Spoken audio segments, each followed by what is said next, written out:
My name is Rajkumar Raghunath Bosle. Today date is 27 July 2021. Today's video topic is multithreading in Java. Let's see what is meant by multithreading in Java. Multithreading in Java is the process of executing multiple threads simultaneously. A thread is a lightweight subprocess, the smallest unit of processing. Multiprocessing and multithreading both are used to achieve multitasking. However, we use multithreading than multiprocessing because the threads use a shared memory area. They don't allocate separate memory area, so save the memory. And constant switching between the threads takes less time than the process. And Java multithreading is mostly used in games and animations. Let's see advantages of multithreading. There are two advantages of first advantage of multithreading is it doesn't block the user because threads are independent, and so you can perform multiple operations at the same time. Then second, you can perform many operations together, so it saves time. Then third advantage is threads are independent, so it doesn't affect the other threads if an execution occurs in a single thread. Then let's see what is mean by multitasking. Multitasking is a process of executing multiple tasks simultaneously. In multitasking, we use multitasking to utilize the CPU. Multitasking can be achieved by in two ways.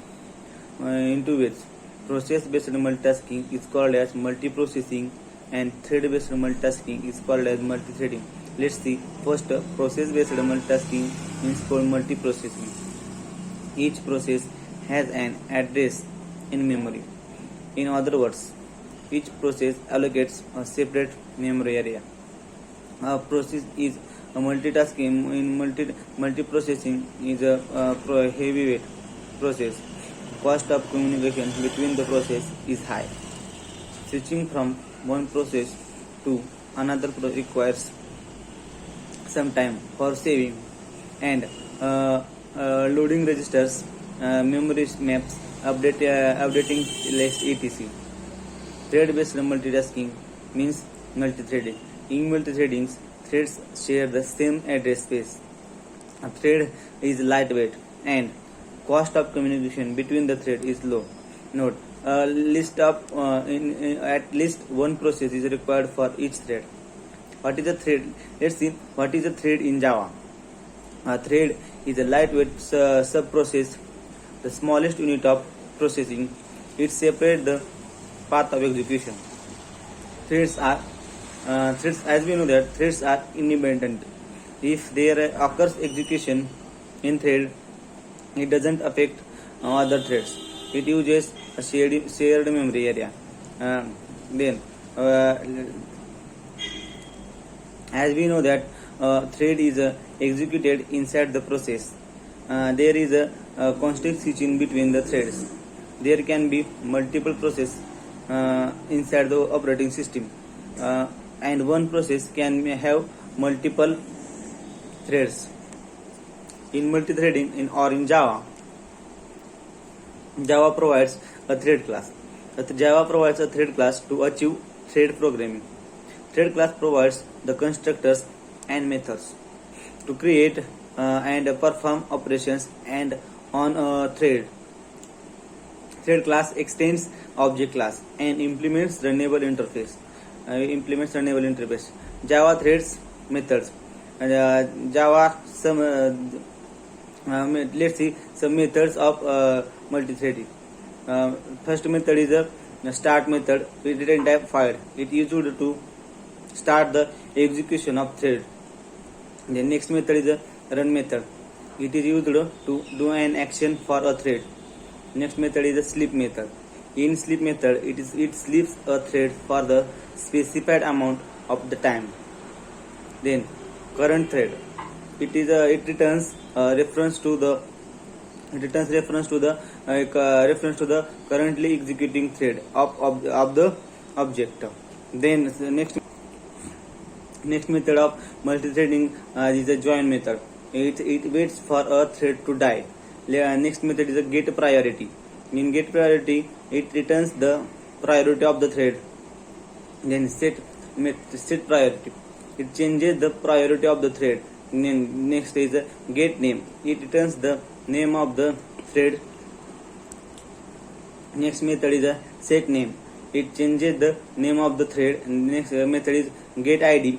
It returns the id of the thread. Next method is it alive. It tests if the thread is alive or not.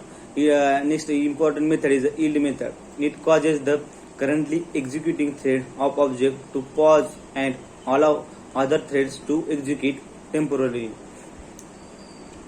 Then suspend method. In suspend method, it is used to suspend the thread. Resume method. In resume method, it is used to resume the suspended thread. And then next method is the stop method. In stop method, it is used to stop the thread. Next method is a destroy method. It is used to destroy the thread group and all of its subgroups. And next method is daemon. It tests if the thread is a daemon thread or not. Next method is set daemon. It marks the thread as a daemon or user thread. Next method is a interrupt method. It interrupts the thread. Next method is interrupted method. It tests whether the thread has been interrupted or not. Next method is interrupted. It tests whether the current thread has interrupted or not. And next method is active count. Active count method. It returns the number of active threads in the current threads or thread group. Next method is check access. It determines if the currently running thread has permission to modify the given thread. The next method is a hold lock. It returns the true if and only if the current thread holds the monitor lock on the specified object. And next method is a dump stack method. It is used to print a stack trace of the current thread to the standard error stream. Next method is a get stack trace method. It returns an array of stack trace elements representing the stack dumped out of the thread. Next method is a enumerate method. It is used to copy the every active thread group and it is a subgroup into the specified array. Next method is get state. It is used to return the state of the array, state of the thread. Next method is a thread group. The get thread group. In get thread group, it is used to return the thread group to which this thread belongs. Next method is a toString method.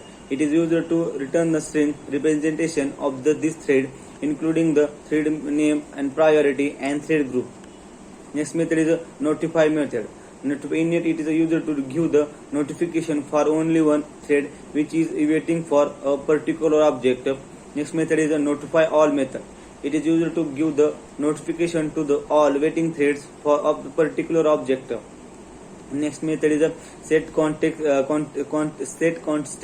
class loader method. It is sets the context class loader for the thread. And next method is the get context class loader.